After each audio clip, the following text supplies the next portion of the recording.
लोगों का हृदय से धन्यवाद। और इस वीडियो में हम दिक्कोज्या पर आधारित कुछ प्रश्नों का अध्ययन करेंगे, जिसमें पहला सबसे सरल प्रश्न है कि सदिश ए आई कैप प्लस जे कैप प्लस 2k कैप की दिक्कोज्याएं यानी डायरेक्शन कोसाइन ज्ञात कीजिए। तो हम इसको कुछ भी मान सकते हैं, तो हमने वेक्टर ए मान लिया इसके लिए। तो वेक्टर ए बराबर हो गया आई कैप प्लस के जे कैप प्लस के 2k कैप। इसकी हमने तुलना कर ली वेक्टर ए से, जिसमें हमने मान लिया A1 आई कैप प्लस A2 जे कैप प्लस A3 के कैप।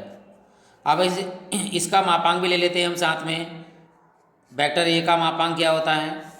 आई के गुणांक का वर्ग यानी 1 का वर्ग प्लस जे के गुणांक का वर्ग यानी 1 वर्ग प्लस के गुणांक का वर्ग यानी 2 का वर्ग। तो यहाँ आ गया आपका 1 का वर्ग 1 प्लस 1 का वर्ग 1 प्लस 2 का वर्ग 4। तो ये आपका मापांक ए की जो वैल्यू आ गई है वो आ गई 4, 5 और 1 6, अंडर रूट के अंदर 6। आपने तुलना करी तो A1 का मान कितना है? आई से आई कटेगा तो A1 का मान आएगा आपका 1। इसी प्रकार A2 का मान, यहाँ पर भी गुणांक 1 है तो A2 का मान कितना आएगा आपका 1। इसी प्रकार A3 का मान कितना दिख रहा है आपके लिए 2, तो A3 का मान आ गया आपके पास 2। अब दिक्कोज्याएं क्या होती हैं, यहाँ लिखते हैं फार्मूला। दिक्कोज्याएं यह आपका होता है LMN। अब L का मान क्या होता है? L का मान होता है A1 बटे मापांक A। A1 की वैल्यू 1 और मापांक अभी निकाला है अंडर रूट 6। इसी प्रकार M की वैल्यू होती है A2 बटे मापांक वेक्टर A। A2 की वैल्यू भी 1 बटे में अंडर रूट 6 और N का मान होता है A3 बटे मापांक वेक्टर A। A3 की वैल्यू कितनी है 2 और अंडर रूट में आया है 6।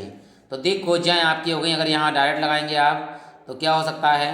L का मान है 1 बटे अंडर रूट 6, M का मान है 1 बटे अंडर रूट 6 और N का मान है 2 बटे अंडर रूट 6। यही आपका आंसर हो गया। अब अगले सवाल पर बढ़ते हैं। अब इस सवाल में दो बिंदुओं से जाने वाली दिक्कोज्याएं देखो, दो बिंदु हैं, एक ये वाला है और एक ये है, को मिलाने वाली रेखा की दिक्कोज्याएं निकालिए।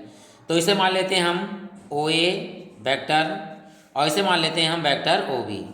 ठीक है, तो AB रेखा क्या होगी? फार्मूला रेखा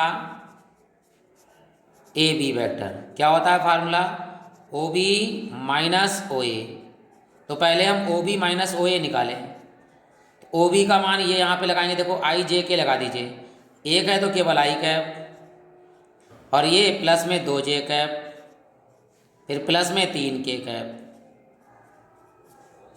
और माइनस यहाँ पर OA का मान लगाएंगे माइनस, तो माइनस तो सूत्र वाला, माइनस में 2i कैप प्लस में 4j कैप और माइनस के 5k कैप।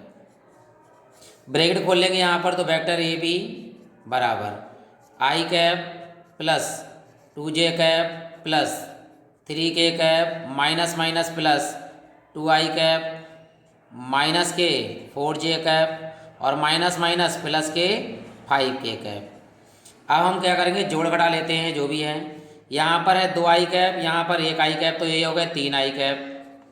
यहाँ पर है माइनस के 4j कैप, यहाँ प्लस के 2k कैप, तो माइनस के आएंगे 2k कैप प्लस के, देखिए यहाँ 3k कैप है, यहाँ 5k कैप है, दोनों जुड़ जाएंगे तो 8k कैप। तो ये तो हमारा आ गया AB का, मतलब रेखा AB आ गई। अब इसका निकालना हमें मापांक, क्योंकि दिक्कोज्या के लिए मापांक की आवश्यकता होती है, तो मापांक निकाल लीजिए इनका। तो मापांक होता है आई के गुणांक का वर्ग यानी 3 का वर्ग, जे के गुणांक का वर्ग यानी -2 का वर्ग, के गुणांक का वर्ग यानी 8 का वर्ग। तो ये हो गया 3 तिया 9 प्लस के 2 दूनी 4 और 8 8 64। तो ये आ गया आपका, देखिए 64 और 4 कितने हो गए? 68। 68 में जोड़ दीजिए 9 तो कितने हो गए आपके? 77। तो ये आपके हो गए 77, यानी AB का मान जो हो गया मापांक का वो आ गया अंडर रूट 77। अब देखिए ये है आपका A1 और ये है आपका A2 और ये है आपका A3। तो डायरेक्ट हम लिखते हैं दिक्कोज्याएं क्या आएंगी, या दिक्कोसाइन।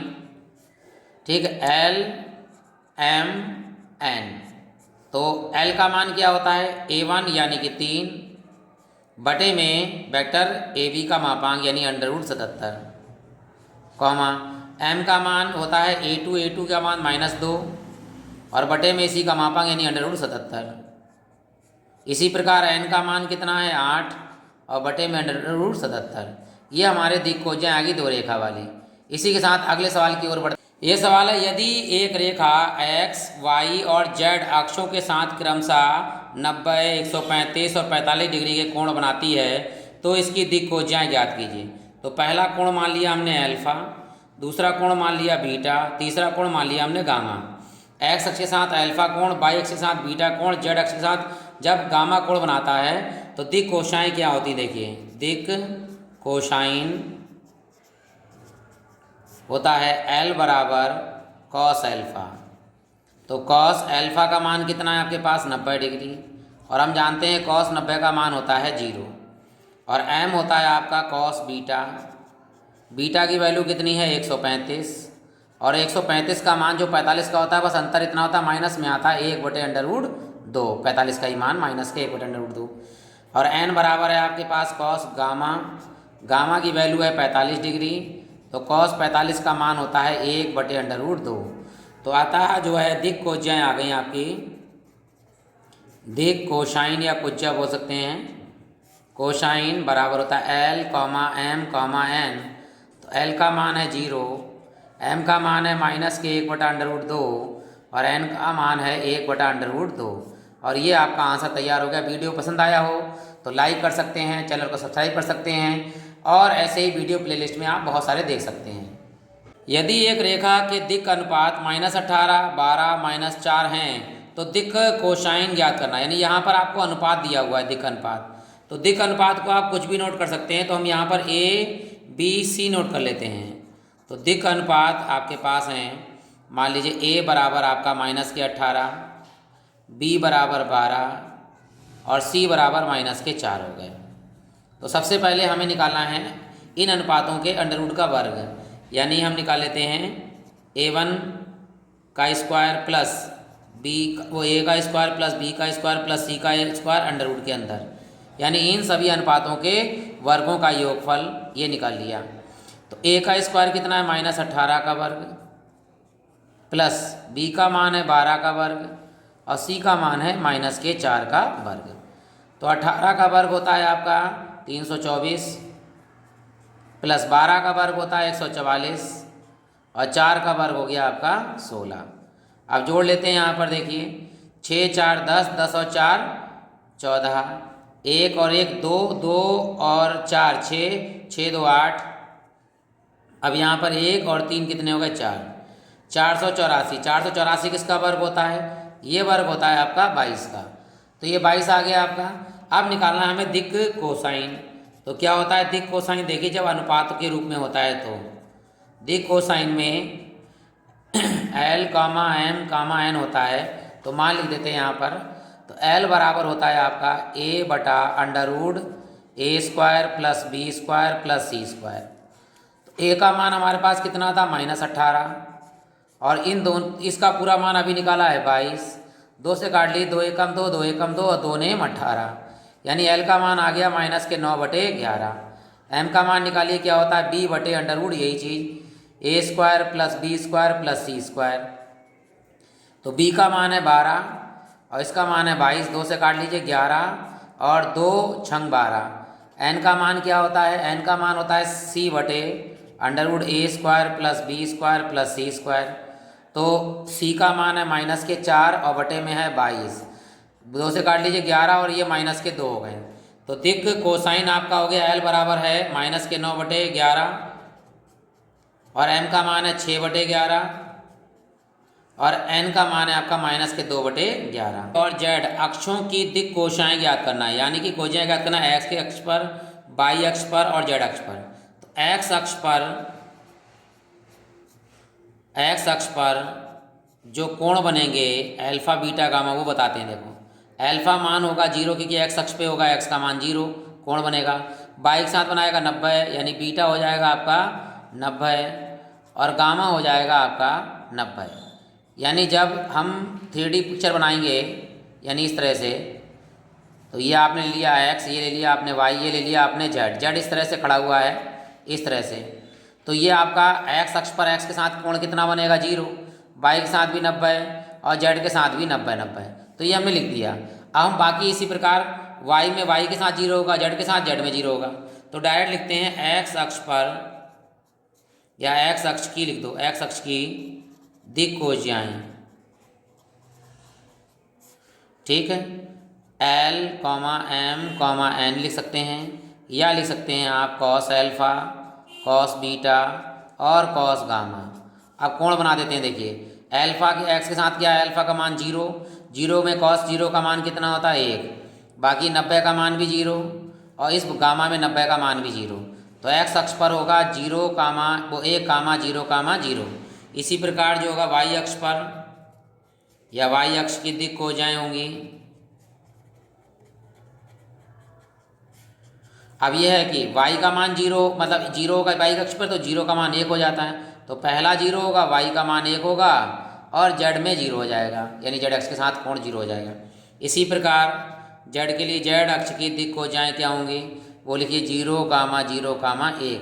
आप डायरेक्ट 1 को निकाल के दोनों डायरेक्ट लिख दीजिएगा। ये आपका आंसर हो गया। अगले सवाल की ओर बढ़ते हैं। यह सवाल है कि बिंदु 5, 2, -4 से जाने वाली तथा सदिश 3i cap plus 2j cap minus के 8k कैप के समांतर रेखा का सदिश तथा कार्तीय समीकरण ज्ञात कीजिए। यानी आपको दोनों चीज़ें ज्ञात करनी है। तो सबसे पहले जो बिंदु ए दिया हुआ है, बिंदु ए का स्थित सदिश, इसे मान लेंगे बिंदु 5, 2, -4 का स्थित सदिश। ये हमने लिया वेक्टर ए बराबर 5i कैप प्लस के 2j कैप और माइनस के 4k कैप, और ये आपका सदिश ही है। तो सदिश लिख लेंगे। सदिश को माना वेक्टर बी बराबर कितना है, 3i कैप प्लस के 2j कैप माइनस के 8k कैप। पहला कह रहा है समांतर रेखा का सदिश निकालना है। तो पहला फार्मूला है समांतर रेखा का सदिश। इसे हमने मान लिया वेक्टर आर बराबर फार्मूला होता है वेक्टर ए प्लस अचर पद लगा दीजिए लैम्डा, या लैम्डा लगा दीजिए, म्यू लगा दीजिए, के लगा दीजिए, लैम्डा लगा दीजिए, लैम्डा वेक्टर बी, ये लगा दीजिए आप। तो वेक्टर आर बराबर ए का मान है आपका 5i कैप प्लस के 2j कैप माइनस के 4k कैप, ये वेक्टर ए का मान है, प्लस लैम्डा। बी का मान लगा दीजिए, ये है आपका बी का मान वेक्टर में। तो 3i कैप प्लस के 2j कैप और माइनस के 8k कैप। वैसे तो आंसर ये आगे लैम्डा गुणा करके इसे हल कर सकते हैं अगर आंसर है वाला तो, वरना तो आंसर ये वाला आपका बिल्कुल सही है। अब आते हैं कार्तीय समीकरण की ओर। कार्तीय समीकरण के लिए आपको बिंदु जो लिया है, आपने जो बिंदु दिया है 5, 2, माइनस के 4, इसमें आपको इसे लेना है x1, y1 और z1, ठीक है। और जो सदिश दिया है आपके लिए, वो सदिश जो दिया है यानी वेक्टर बी लिया था हमने, यह है 3i कैप प्लस के 2j कैप माइनस के 8k कैप। इसमें आप तुलना करेंगे क्या, b1i cap plus b2j cap plus के b3k कैप, इससे हमने तुलना कर ली।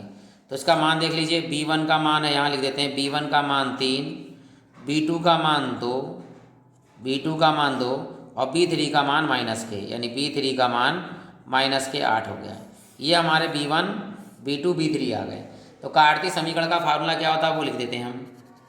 कार्तीय समीकरण वो फार्मूला होता है x माइनस x1 बटे में b1 बराबर y माइनस y1 बटे में b2 बराबर z माइनस z1 बटे में b3। तो अब सारे मान लगा दीजिए। देखिए x माइनस x1 का मान कितना है 5 और बटे में b1 का मान कितना है 3 बराबर y माइनस y1 का मान है 2 बटे में b2 का मान है 2 बराबर z माइनस z1 का मान है -4, तो माइनस सूत्र वाला माइनस माइनस 4 प्लस का हो गया, और बटे में b3 का मान है माइनस के 8। और ये आपका कार्तीय समीकरण का आंसर आ गया। अगर वीडियो पसंद आया हो तो लाइक कर सकते हैं, चैनल को सब्सक्राइब कर सकते हैं, प्लेलिस्ट में जाके और बहुत सारे सवाल देख सकते हैं। आप सभी लोगों का हृदय से धन्यवाद।